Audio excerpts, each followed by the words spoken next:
If you're seeing Roku Error 001, don't worry. We'll go through the fixes step by step until your Roku updates successfully. Let's start with the quickest solution, restarting your Roku.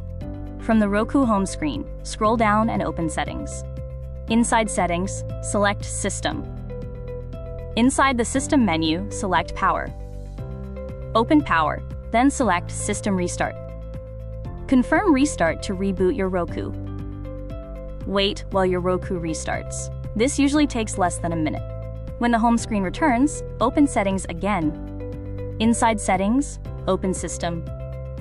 Now open Software Update.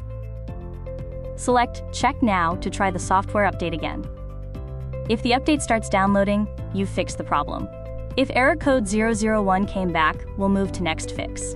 The next fix is to make sure your Roku has a healthy internet connection before trying the update again. Go back to the Roku home screen and open Settings. Inside Settings, select Network. On the network screen, select About. Confirm that your Roku is connected to the correct Wi-Fi network before continuing. Press the back button once to return to the network menu. Now select Check Connection. Roku will test both your wireless connection and internet access. This usually takes a few seconds.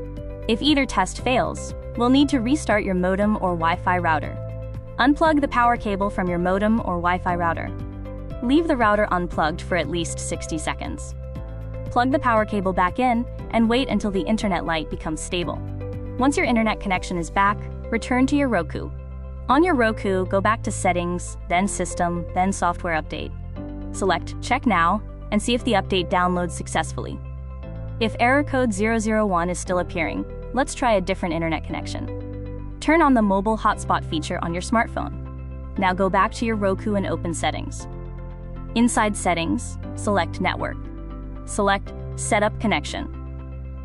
Choose Wireless so Roku can search for nearby Wi-Fi networks. When your phone's hotspot appears in the list, select it. Enter your hotspot password, then select Connect. Go back to Software Update, select Check Now, and see if the update starts downloading. If the update downloads successfully over your hotspot, the problem is likely with your home network or internet provider. Like the video and subscribe for more step-by-step troubleshooting tutorials.